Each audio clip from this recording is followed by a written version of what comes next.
संसद में मोदी सरकार ने कुछ ऐसे आंकड़े पेश किए जिससे अब खुद सरकार पर ही सवाल उठने लगे हैं।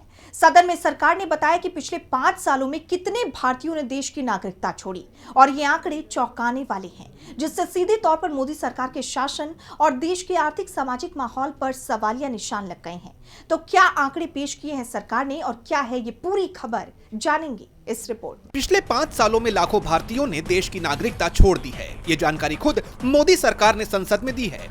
राज्यसभा में केंद्रीय विदेश राज्य मंत्री कीर्तिवर्धन सिंह ने बताया कि बीते 5 सालों में 8,96,843 लोगों ने देश की नागरिकता छोड़ी है।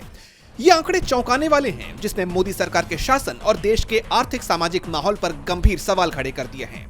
आइए एक बार पिछले 5 सालों के डेटा पर नजर डालते हैं। 2020 में 85,256, 2021 में 1,63,370, 2022 में 2,25,620, 2023 में 2,16,219 और 2024 में 2,06,378 लोगों ने देश की नागरिकता छोड़ी। 2022 में यह आंकड़ा सबसे ज्यादा 2,25,620 तक पहुंच गया। वहीं देश छोड़ने वालों के पसंदीदा देश USA, Canada, Australia, UK, Singapore और न्यूजीलैंड हैं। पिछले 5 सालों में 9 लाख से ज्यादा लोगों के देश छोड़ने का यह आंकड़ा देश से प्रतिभा के पलायन यानी ब्रेन ड्रेन की गंभीर समस्या को उजागर करता है।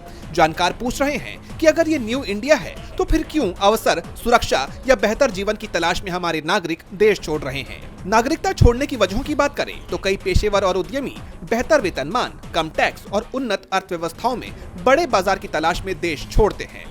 विदेशों में उच्च शिक्षा संस्थानों की बेहतर वैश्विक रैंकिंग और अध्ययन के बाद रोजगार के ज्यादा अवसर मिलना। भारतीय कानून दोहरी नागरिकता की इजाजत नहीं देता, इसलिए विदेश में स्थायी रूप से बसने के इच्छुक व्यक्तियों को वहां के लाभ लेने के लिए भारतीय नागरिकता छोड़नी पड़ती है।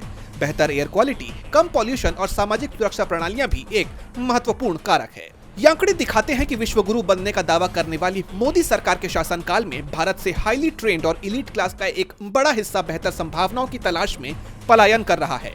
राजनीतिक गलियारों में अब ये बहस तेज हो गई है कि वो कौन कौन सी वजह हैं जिसके चलते भारतीय पलायन करने को मजबूर हैं। अब भारत सरकार इस पलायन को रोकने के लिए कोई कदम उठाती है या फिर ये पलायन इसी तरह जारी रहता है, ये तो देखना होगा।